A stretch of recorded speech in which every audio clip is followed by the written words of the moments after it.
All right, friends, we finished making our clay bowls, and now we're gonna do one more little clay activity. And what we're gonna do for this new clay activity is we're gonna make some little necklace pendants. A necklace pendant is kind of like something that you can put a string through and it will hang on a string like a necklace. So we're gonna be using clay, the rest of the clay that's in our bags. After we finished our bowl, we have some clay left over. And we're gonna be using some, almost like cookie cutters, and some texture sheets. All right, so what I'm gonna do is take out the rest of my clay, whatever I have left in my bag, and I'm gonna start by rolling this clay out into what we call a slab. So I've gotta roll it into a ball first, and then I'm gonna put it down on my placemat and just press it down with my arm, or my hand, I mean. Okay, now I'm gonna take a rolling pin because I wanna get this a little bit more thin and smooth and even than my hand, because my hand's kind of bumpy. This is nice and flat. So I'm going to take this pin and I'm going to roll it.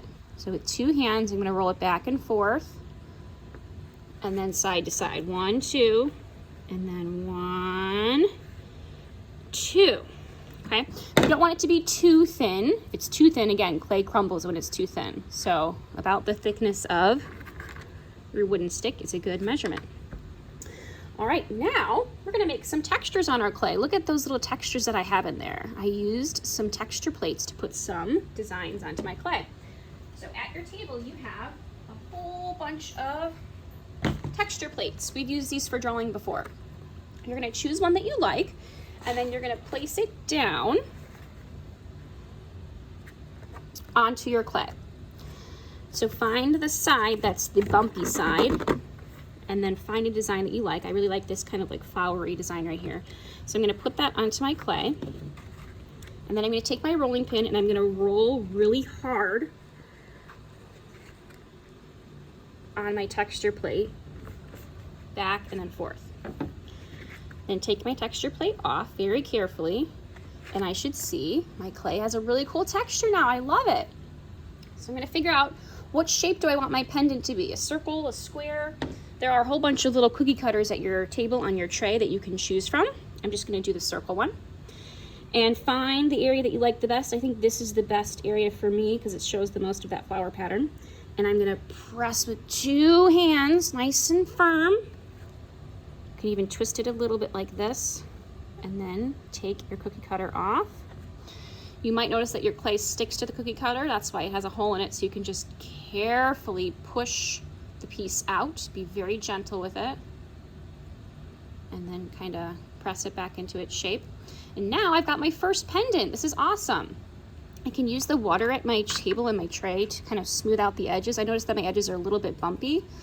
I can smooth those out. I don't want to smooth out the texture because then I would kind of wash away the texture if I smooth it too much. I don't want that. I just want to smooth the edges so it's not rough. And then finally, I have to make the hole in the pendant for the string to go through. Kind of like I have my hole on this one here. So I'm gonna place that clay on my mat, and I'm gonna take my wooden stick. Wooden stick at the end has a little circle. I'm gonna press that through the top, not too close to the edge, but just towards the top. And I'm gonna press down, twist, pull up, and I should have a nice little hole in my pendant. All right, I'm going to put that pendant on the same paper that I have my bowl on so it can dry out, and I'm gonna make as many as I want. If I have more clay left over, I can take this, roll it up again, press it down, roll it out into a slab, back and forth, side to side, nice and even and smooth.